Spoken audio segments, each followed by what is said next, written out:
Regardless, the Sussexes do keep the king up to date by sending him pictures of their children, and sources close to them have recently suggested that the father-son relationship might have turned a corner. The Duke of Sussex is ready to put the bitter feud with his family behind him and move on, but Meghan has refused to have anything to do with them, Scobie claims. He quotes the Duke as saying, "I'm ready to forget. Get an apology or explanation. At this point, who cares, right?" By comparison, he says the Duchess, 42, has moved on and would not be extending any such olive branch. Meghan refuses to dive back into the soap opera, he writes, according to translations of extracts published in Paris Match magazine. The Duke's apparent change of heart concerning his family comes 11 months after he demanded accountability, as a precursor to any chance of reconciliation. When his memoir, Spare, was published in January, he made it clear that he believed they owed him an apology and said the ball was in their court. He also demanded they apologize to Meghan, addressing them directly when he said, "Because you know what you did, and I now know why you did it." Scobie acknowledges that, despite his threats, Harry has failed to find common ground with his family, but says he has come to accept that the current stalemate might never be broken, especially with his brother who flatly refuses to speak to him. The king's formidable sister, the Princess Royal, 73, is portrayed as the chief architect of the decision to evict Harry and Meghan from Frogmore Cottage, their Windsor home.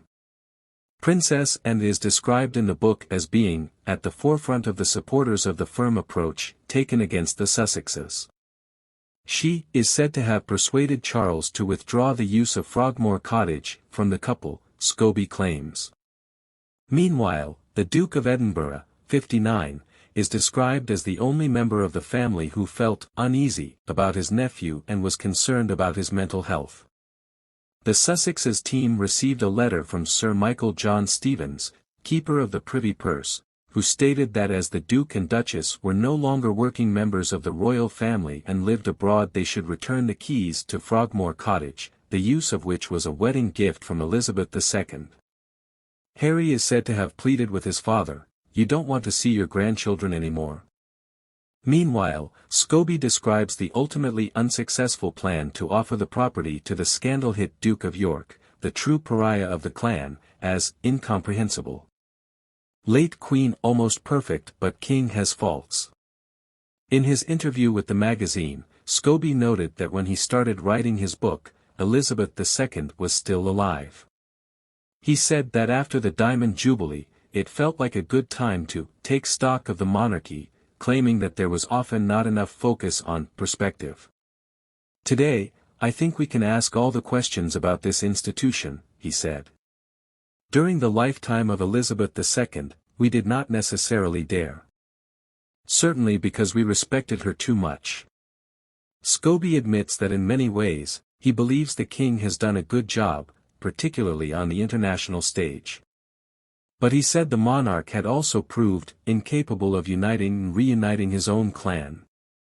"I think for 70 years we were spoiled with the Queen because she was close to perfection," he added. "Charles is just a human being, with his faults." Scobie claimed many within the royal institution doubt the king's ability to modernize and are impatient to see the Prince of Wales crowned. "This feeling of excitement around William, I never felt it around Charles," he added. Scobie struggles after finding freedom. Scobie suggests that he was punished after the publication of Finding Freedom in August 2020. "I found that my relationships, my contacts, everything was put to the test," he says. "William even kept me away from his engagements for several months, thinking I was Harry's emissary. There have been times when I haven't been able to work properly because of the repercussions of this book." Scobie said that wild rumors were circulated to try to discredit his work, including the false claim that he was paid a salary by the Sussexes. "I am not their friend and never have been," he said.